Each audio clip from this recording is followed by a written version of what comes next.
Hello and welcome back to my show. I hope you're all well. Let's get to the news. First off, Chauvin's trial, defense attorney who came to a closing argument, and he advised jurors to make sure that they look at the evidence in its entirety, as well as the video footage. Because if my memory serves me well, Chauvin arrived onto the scene 16 minutes after officers Lane and another one had failed to apprehend or arrest Floyd. That's when they called Chauvin as backup. So you have to consider the facts that the size and the weight and the height of George Floyd. He was 6'6". He's at least 275, maybe 300. And to have those officers try to apprehend him, it might have been rather difficult to do so. And not to mention the other factor or variable, the fact that he was high, that added much more difficulty in them trying to contain Floyd and for him to be arrested. So, Nelson, the defense attorney, he advised them, look at everything accurately, keep in mind the location of where it was going on. What would a reasonable officer do in that situation? He kept mentioning that reasonable officers would do this. What are their efforts to restrain? What a reasonable officer would consider the 16 minutes before Floyd was put on the ground. And they also said that he was non-compliant and that he fought even with his legs. We're talking about Floyd here. And that all these, the location, the level of threat, risk involved for the officer as well as for Floyd had to be taken under consideration. And so they had to think, these officers had to think fast on their feet. So that's when they pulled out the Minneapolis Police Department procedural manual.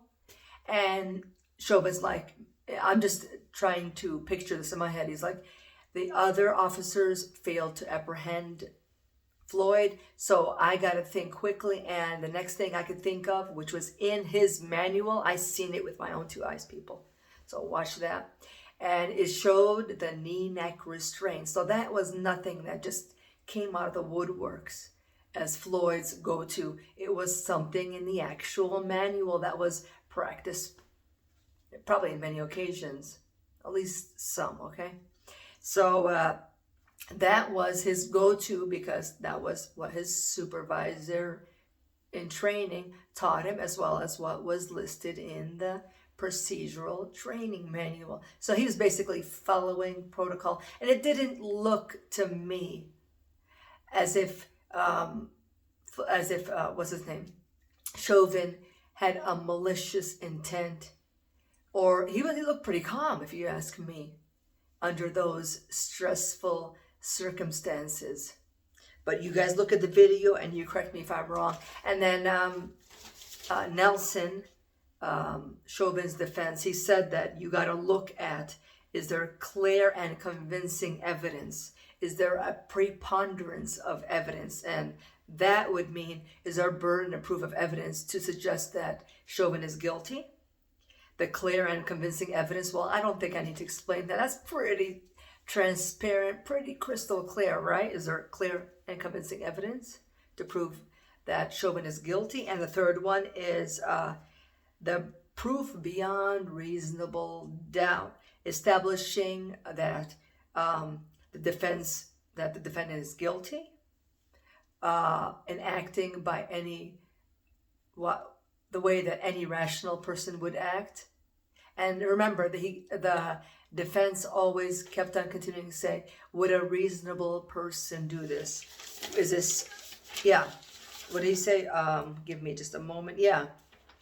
So you got to consider the circumstances, the stress level they were in, and they're probably thinking that George Floyd is a big man. This is going to take more physical strain on our bodies to contain him. A lot of effort that must have been overwhelming, and not only they probably thought that our life is in danger here, because obviously George Floyd was under the influence of some drugs, and that made their efforts more difficult to do, or their job to do rather, right? So there was just so many variables in place, such a stressful situation for anyone to be in, not to mention the witnesses, or the distractors, not the people who were witnessing it and chiming in with their take on the whole thing. Oh, he's on the ground, without looking at the situation from the get-go, from the start, when he wasn't on the ground. They didn't do the knee neck restraint prior. They were trying to calmly and civilly apprehend Floyd, doing their job without any interferences from the outsiders. Those outsiders filming, like the 17-year-old who filmed halfway in, not from the get-go. You want to film it all, the whole entire evidence to the world, not just the piece that you want, like cherry picking. That's not how the system works. That's not due diligence. That's not doing justice for Floyd, not even for Chauvin. You want to get the evidence out there, you got to get it in its, like his defense said, in its entirety. You got to weigh it all out. See, okay, let's go to other things. And obviously you can see by the video as well that Floyd was kicking with his feet. Now, if you're kicking, you're trying to avoid being arrested. And then his crying out, I can't breathe, I can't breathe.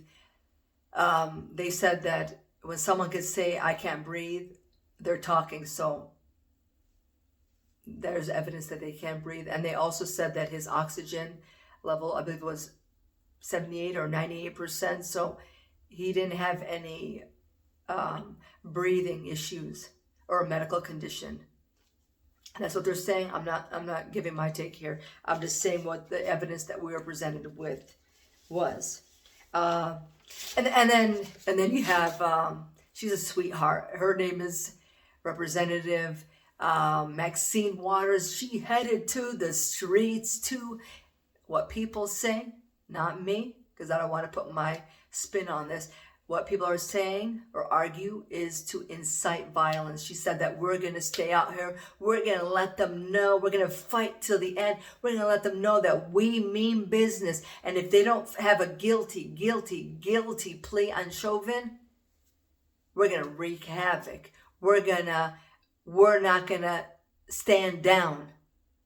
And look at them. So another thing I wanted to mention was that the defense, the judge, the prosecutors should have let the jurors know that whatever it is, your decision that you make at the end, know that you will be protected to the full extent of the law, and that you will not be harmed in any way, because they might be thinking, you know what, if I don't put a guilty plea on Chauvin, or if I do put a guilty plea on Chauvin, someone's going to come after me and hurt me or my family. So that knowledge of that should have been critical for the jurors to know that. That is very important.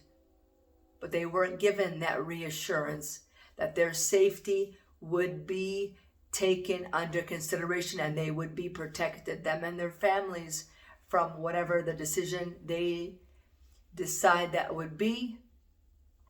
So that's all I'm going to talk about today. As far as the market, we'll talk more about that tomorrow, but please do keep in tune. There's new content coming, but that was just like the breaking news and I had to mention it. So thank you for watching. Thank you for subscribing, liking, doing all kind of things, and your support. And I'll see you in my next video. Thank you.